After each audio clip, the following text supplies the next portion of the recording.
to let that bother me. Not when there's a £420,000 car to take my mind off it. Only 349 Enzos will be built, the theory being you should always make one less than you think you can sell. It has a V12, 660 horsepower, does 220 miles an hour, and only comes in yellow or red. The funny thing is you see pictures before you come in magazines and you get this idea of it, and you think it looks a bit ugly in the magazines, and you start criticising it because, you know, you get a bit picky. And then you see it for real, and all the hair stands up on your arms, and it looks stunning.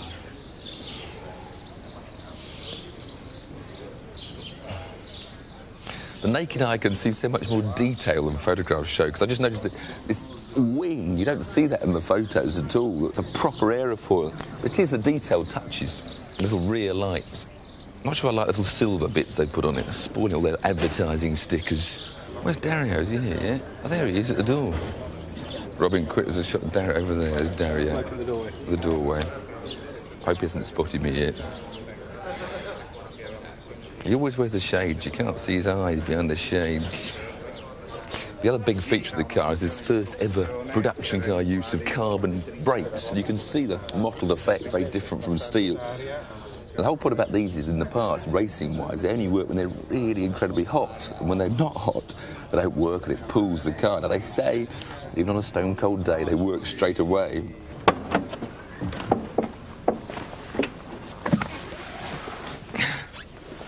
And finally, I'm in an Enzo Ferrari. Apparently, when you buy your own, the pedals can have about 16 different adjustments to suit you. All the basic seats got 16 different sizes.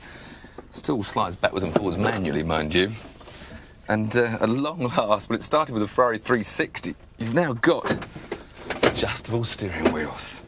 Because the days prior to the 360, they were horrible driving positions. Now they're brilliant, fantastic.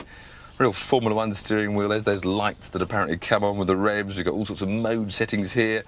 Traction control settings there. Of course, now as you'd expect with the Ferrari, paddle gear change, up on the right, down on the left. Big start button to fire up that 6-litre V12, which I can see in the rear view mirror. Very nice.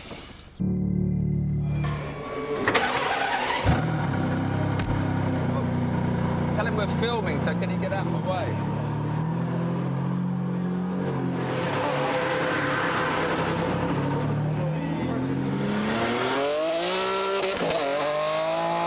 Suddenly at 2:30, they say, lunch is over, you're in. Another change of plan. But I am finally out on the track in an Enzo Ferrari. With the first impression, you get that lovely V12 engine behind you, the blip of the down change that comes automatically, and a huge surge braking over the bridge. It's very light, the steering, and the nose turns in surprisingly easily. And then down to this tight first gear hairpin. Pull one gear, pull the second, turn, the front response, steering very light, floor the throttle, and traction control was killing me.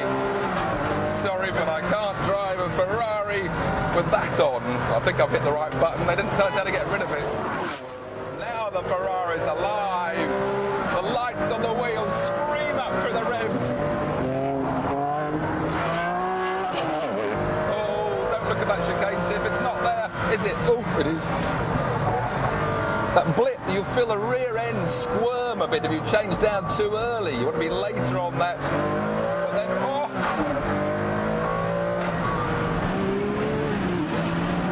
Brake, blip, change down later, Tiff. That's what this car wants.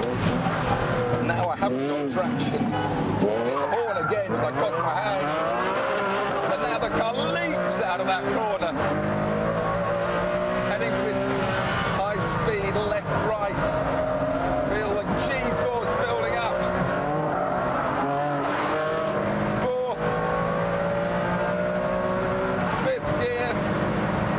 Turning and braking. Clamp on. I can't believe how good the brakes are. But I believe that the 600 horsepower right underneath my foot. Oh!